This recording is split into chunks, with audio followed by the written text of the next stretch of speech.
Okay, folks, we're going to go ahead and get started. This is reconsidering a bill that we passed out previously. Could I ask Chairman Tarvin give us a invocation real quick? I'm mostly going to pray for myself, so y'all forgive me. Heavenly Father, we thank you for this pleasure that we have of serving the people of Georgia, and we ask that you would guide us in all that we do, and may we look to you for judgment, and what we do be best for the people of the state of Georgia. For it's in Christ's name I pray. Amen. Thank you, Steve. So this is a bill we have one bill on the calendar. I don't see the Senate sponsor, so I'm going to do my best to present. I think we got a couple of people who may want to speak to it. This is in regard to the Sheriff's Retirement Fund. There was concerns about the bill that we thought we had a compromise on previously, whereas not enough revenue was being generated to pay inflationary increases or COLAs to the beneficiaries out of the Sheriff's Retirement Fund. What we've done in this substitute, as compared to the Senate version, is we've removed the new $2 fee. I believe it was on a, like I said, the prior version in regard to, maybe the speakers can speak to us, but the House version took a $5 fee to $2.50. In this substitute, we've replaced that back to the $5 fee. We've removed the $2 fee that was proposed by the Senate. We've lowered the payment upon death to $25,000, and that's been worked out, and I believe understood and blessed with the Sheriff's Retirement Fund. Folks, I know everybody knows Terry Norris. I understand he's under the weather right now. But if you don't mind speaking to it, sir, and we'll work on some committee questions as well. Why don't you stand there, because I don't know if these mics are working in the front. Go ahead, sir. Yes. Thank you, Mr. Chairman. I'm Sheriff Robert Markley. I'm the chairman of the Retirement Board for the Sheriff's Retirement Fund. You're correct. This bill is removing the $2 pre-adjudicated money. It's going from the $2.50 from the last meeting that we had to the $5. It's also increasing the what it's being charged to the sheriffs, and increasing the buyback, that if a sheriff, when he gets elected, can buy back years of service, up to 8 years of service of military and law enforcement service, at the same rate as it cost us per month, $65. Okay. Any questions for Mr. Barkley? Number 7, Representative Evans. Thank you, Mr. Chairman. Thank you. When individuals start into this plan, do they sign some sort of agreement? They sign some sort of agreement getting into the plan. They have to sign up for the plan in the first year of being elected as sheriff.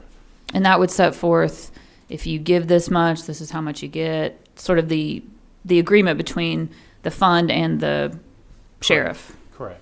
Okay, thank you. Thank you. Any other questions? Oh, okay. Representative Evans. Does the agreement, the agreements currently exist, I assume it's some sort of form and everybody signs the same one? Yes, you do have to sign, again, you do have to sign up when you get elected as sheriff. And is there anything in the agreement right now that says if you are convicted of a crime and it's related to your time as sheriff, that you will lose any benefits as a result of that? Currently, it is not. That will go into effect as of July of this year if this bill passes. Will go into effect, and that will be in the agreement when they sign up. And if you're already in the plan, the normal course of things is you wouldn't sign a new agreement year after year. You just sign once you're in and you go. Right, that's correct. Okay, thank you. Any other questions? Okay, you want to waive? All right. Okay, is any other members of the public wish to comment on the bill? Okay, quiet crowd. What's the pleasure of the committee? Got a move to pass from Chairman Williams. Got a second from Chairman Irwin. Any further discussion? Representative Evans? Thank you, Mr. Chairman. Those that were at the last committee meeting, this will sound familiar. I'm going to propose an amendment to strike Section 5, and I'll tell you why. One is I think it would be an impermissible taking that if someone has contributed to a retirement plan, and I don't excuse bad behavior, but people get convicted of a lot worse things than perhaps are contemplated here, murder, rape, all sorts of things. We don't go take their house. We don't go take their stock funds. Those are separate and apart. So I think that's an impermissible taking in the first instance. But secondly, if individuals who are already enrolled in this plan have entered into agreements, which testimony is that they have, we can't go make a law to undo that. That's the Constitution says contracts clause. You can't go and pass a law that messes up somebody's existing contract. So I think it would be unconstitutional for us to do this for that second reason. And so for those reasons, not because I excuse crime, but because I just think we're not allowed to do this. And so I move to strike, as an amendment, I move to strike Section 5. Okay, I have an amendment. Let's just be clear on the amendment. We're striking all of Section 5 from lines 132 to 156. Is that correct, Representative? Yes, Mr. Chairman. Okay. All right. Is there a second? There's a second from Representative Wilkerson.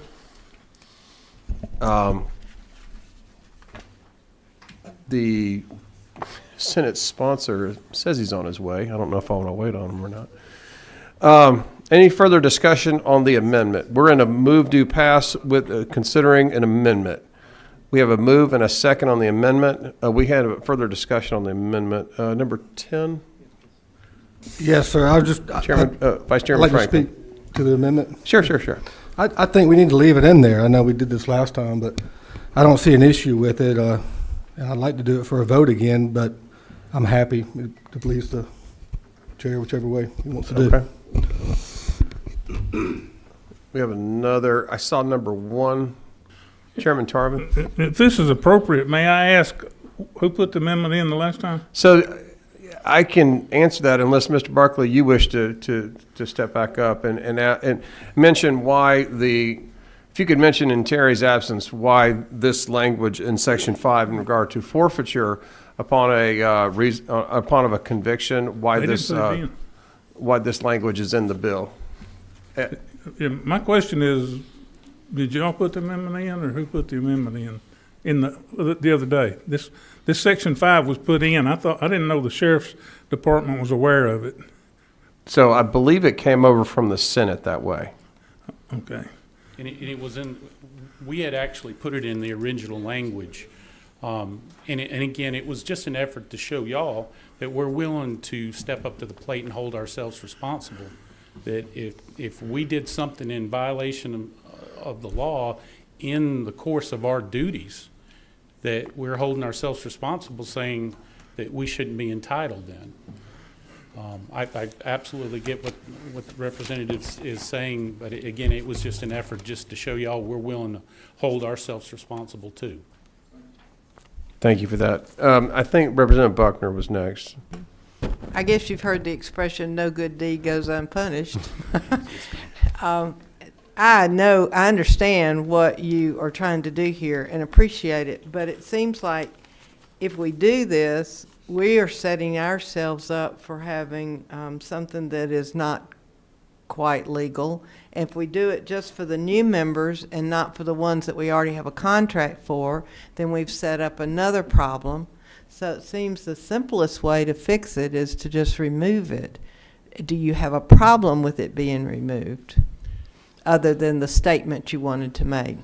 Again, our position is we want the bill moved forward, and if it's the decision of the committee to take it out, then it's the decision of the committee to take it out. Again, our effort is just to put skin in the game for y'all. I appreciate that. Thank you.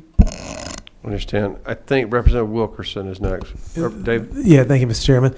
I'm curious, is this consistent with any other plans that are out there? I'm looking at Jill. Any other that you guys are aware of, any other plan have anything like this? Do you mind coming up forward? The reason I asked Jim is because we're broadcasting online. It's a good question from Representative Wilkerson. I just want to make sure we're, So the ERS system has language that basically says that if you are convicted of a crime in the performance of your duties, you may be subject to some amount of forfeiture. It's all left very open-ended. Usually would go to a judge for their decision. It does leave open the possibility, but it's not prescriptive in terms of how or how many. And in my time, it has been very, very rarely invoked. Okay, thank you. I'm sorry, for the chairman, you said it was my time, it was rarely what? Invoked. Invoked. It has happened at least once that I can think of, but I'm hard-pressed to think of a second example. Okay. Representative Wilkins, do you have another question? No, that would include legislative as well as anybody else, right? I can't say for sure okay. about LRS. I know it's an ERS. That's the one example that I can think of. Chair has one question, though, if I may. Yeah, go ahead. So it sounds like there might be some examples of a partial forfeiture, but as this is written, would this not be a complete forfeiture of amounts? And I know we've had a pretty close vote on this with Representative Evans in the past, but this would be a complete forfeiture, I guess involuntary forfeiture, of even the dues that were paid into the fund as well. Correct. And I can say that we regard employee contributions and interest thereon as being untouchable. Those always go back to the individual. Mm-hmm. So anything that would be forfeited would be based on the accrued benefit that the formula of the plan provides.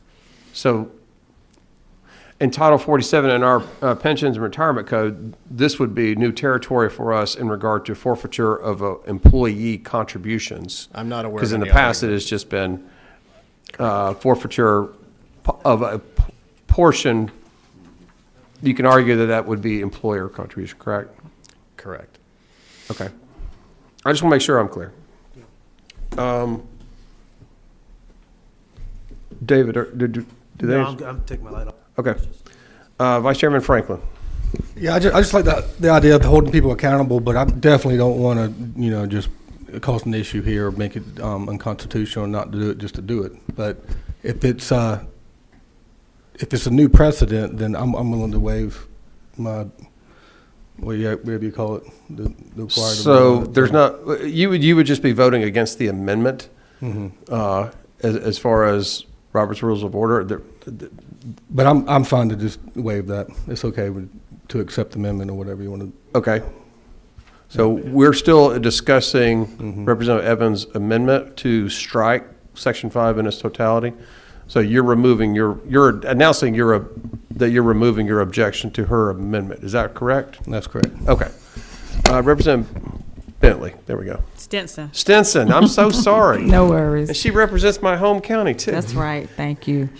Thank you, Mr. Chair.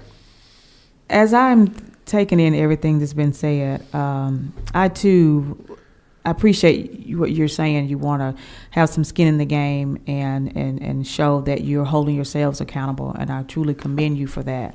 But as Chairman Franklin mentioned about the constitutionality part of it, that's a concern for me.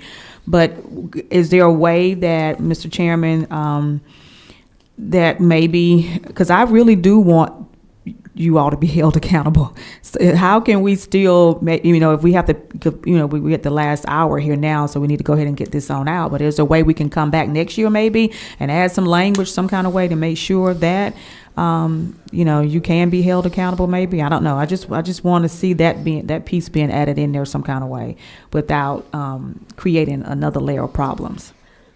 I think the chair is very amenable to something along those lines. I will tell you that I can announce this. I have spoken to Mr. Norris multiple times, including just a moment ago. He is very amenable if the committee wants to remove Section 5, thereby adopting Representative Evans' amendment. I would just leave it to the will of the committee. What I don't want to do is, either pass, I would prefer to pass the bill as a compromise, either with or without the amendment. What I don't want to do is change the wording, which I need to go get another certification, and it's day 39, and I don't want to, I want to make it good. I'm not interested at this late hour in perfect. But I'm absolutely promised Representative Stinson, after the Strawberry Festival in April, we will come back and take a look at this if you wish to. I have, does that answer your question, ma'am? It does. Okay. Thank you. Representative Evans?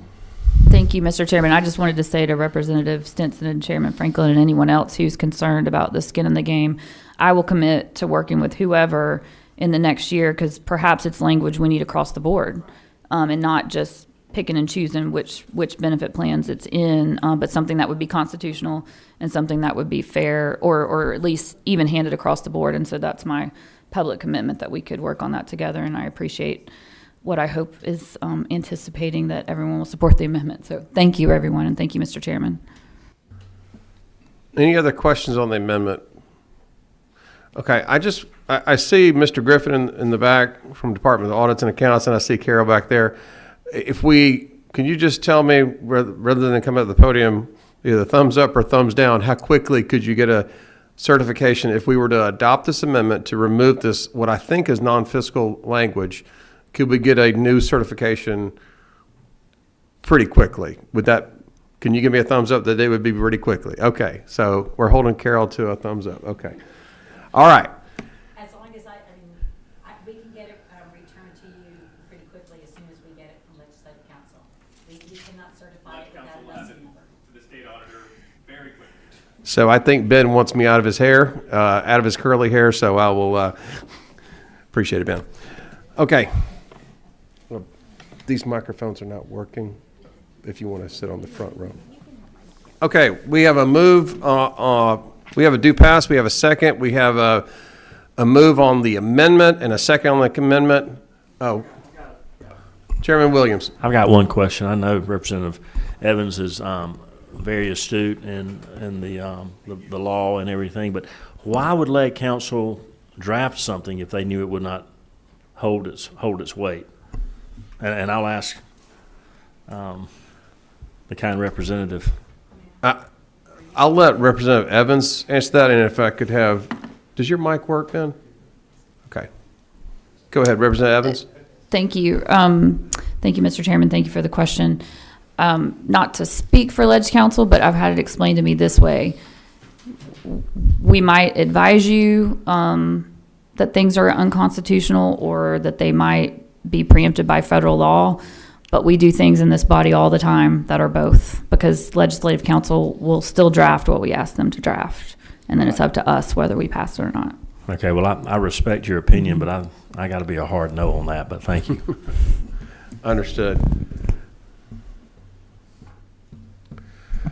Mr. Sponsor, Mr. Senator, thank you for being here.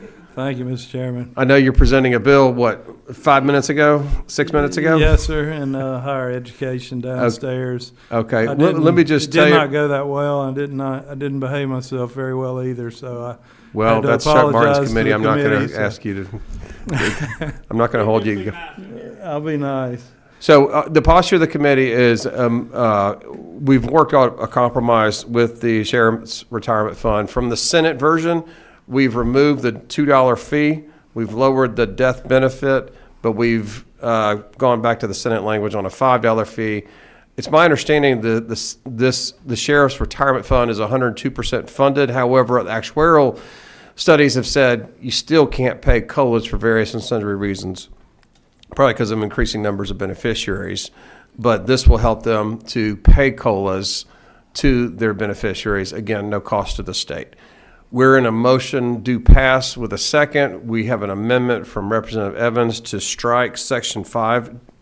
Larry, do you have a copy of the bill in front of you? I think that was the part about the felony conviction. That's correct, yes. And I guess what Thank you, Stacy. I feel like if a sheriff is convicted of a felony that relates to his job, he should not have the benefit of the retirement, and he would, I understand, get the money back that he or she put into the plan, is what I have been told. So, but Representative Evans, do you mind indulging the chair and speak to your amendment one more time because of the Senate sponsor being here? Sure, absolutely. And hello, Senator. hello.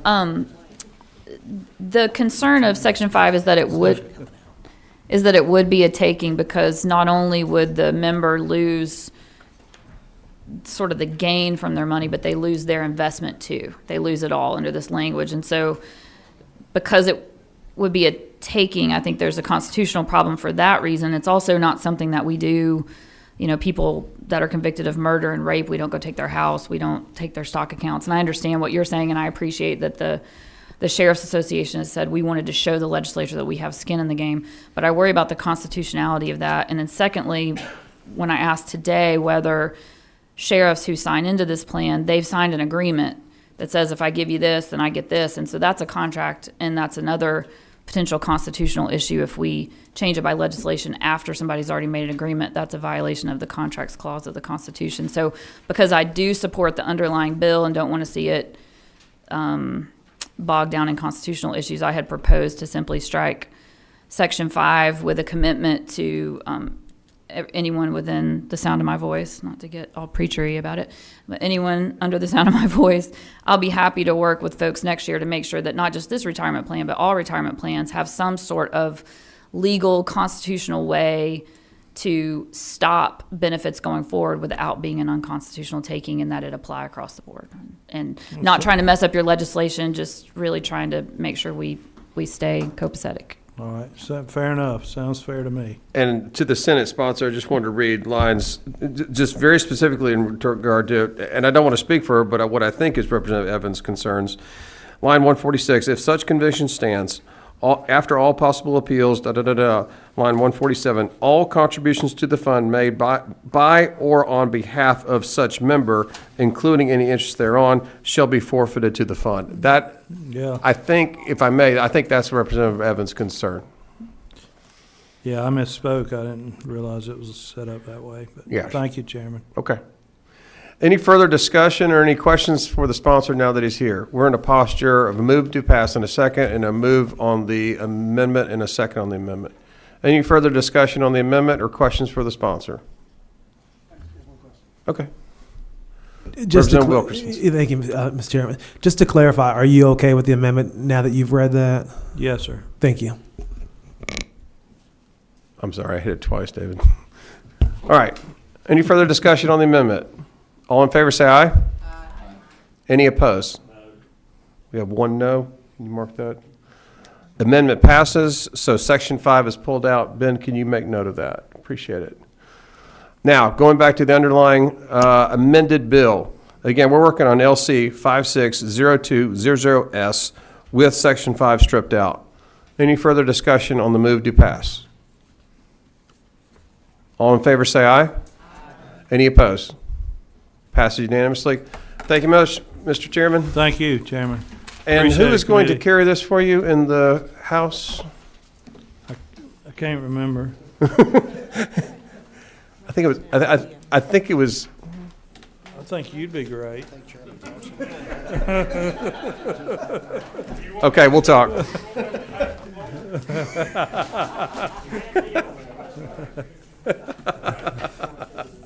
You Thank killed me, you. Larry. You're killing me. I want Stacey Evans to carry it. She could pass it if she would. Thank you. Did you? Yes. Okay. It's